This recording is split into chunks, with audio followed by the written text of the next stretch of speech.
things around us are not always what they seem. We are confident that we understand the world around us, and if we don't understand something, it infuriates us. If we are unable to understand or explain something, we deny it, but in fact we see only the external appearance, the illusion. I used to be like you. I believed in what was written in newspapers, promoted by politicians and television series. I believe in the long journey of humanity in history books. I think every person has a moment when reality hits them in the face, and once they sober up, they have no choice but to look at the world differently. Maybe I deserved all this, or maybe I was just in the wrong place at the wrong time.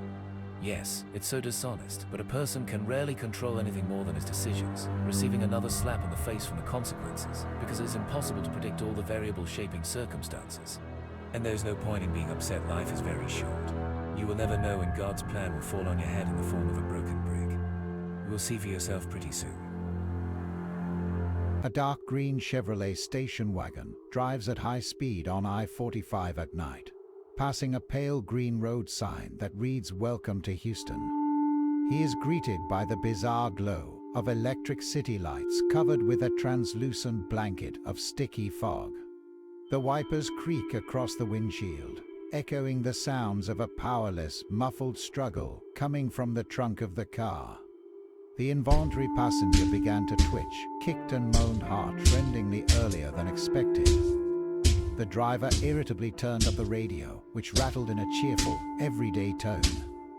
Strong in spirit and more, Mariah Carey. I don't wanna cry, she said and did. And today is already Monday. The day is starting to be hard. Those who are awake now at 4 a.m. be careful because of the sudden cold snap at night. The streets are covered in fog, traffic accident.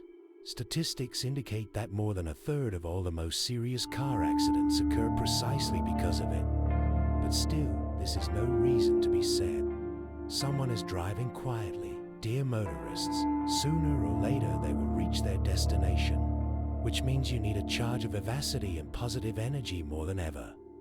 Today in Texas, meteorologists predict scorching sunshine again during the day. Temperatures promise to exceed 28 degrees. Take care of yourself, wear hats, and quench your thirst more often.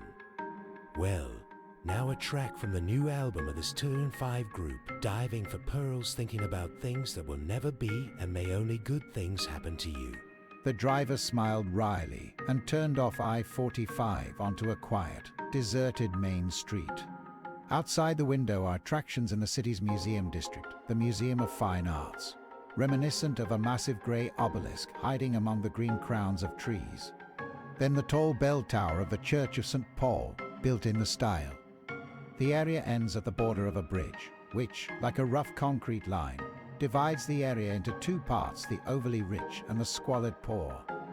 Garbage, graffiti, and temporary homeless encampments begin immediately under the bridge. The streets of the city at night are practically deserted, except for tramps, police officers, and other losers who are unlucky enough to find themselves in their own warm and cozy bed. 04:36 a.m. The Chevrolet turns onto the highway that runs past the Forest Park. The driver of the car notices the red and blue lights of police and ambulance cars ahead. Patrol officers cordon off a section of the road with yellow tape, and medics put someone in a black bag. The driver slows down to an acceptable speed and calmly goes around the scene of the incident. The cops don't even pay attention to him. After 100 meters, the driver wanted to pick up speed again, but immediately slammed on the brakes. A man ran out of the bushes onto the road from the side of the road, hurrying towards, apparently, his car. In his hands he had something resembling a video camera, which he carefully pressed to his chest. Apparently one of those journalists who always flock like flies on shit to human suffering, like hyenas eager to chop off a fatter piece. The driver swore and let the pedestrian pass. The man nodded gratefully, their eyes meeting only for one polite second. The green Chevrolet finally drove off into the distance, disappearing into the night fog. The journalist jumped into his used Cherry 1995 Lincoln Town Car. The man opened the video camera screen. He was ready to swear that he was able to intercept a very tasty plot. The journalist arrived at the scene when the alleged killer was next to the victim's body. He had to act very carefully so as not to attract attention to himself. Jonathan risked getting close to the side, but not too close.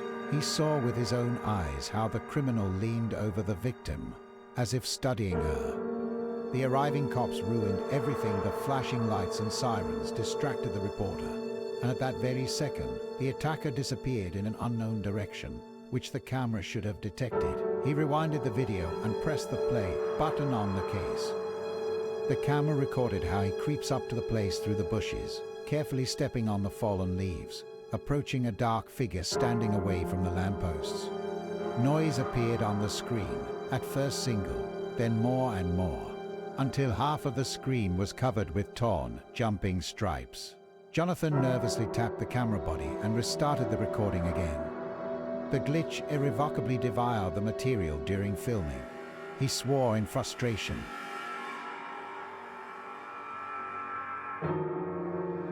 The limited edition Sony V98 camcorder from 1998 had no visible preconditions for suddenly giving up at such an important moment. However, it was worth checking it later. Jonathan started the engine of the old rig, which miraculously stayed on the turns without losing spare parts. Turned on the radio, which always sounded in the background, mixed with the chirping of a police scanner broadcasting encrypted messages about incidents, and drove off. The radio announcer, with exaggerated optimism, broadcast that the city administration had allocated a huge amount of money to build a new and only entertainment and gaming complex for the whole family, where everyone will find entertainment to their liking.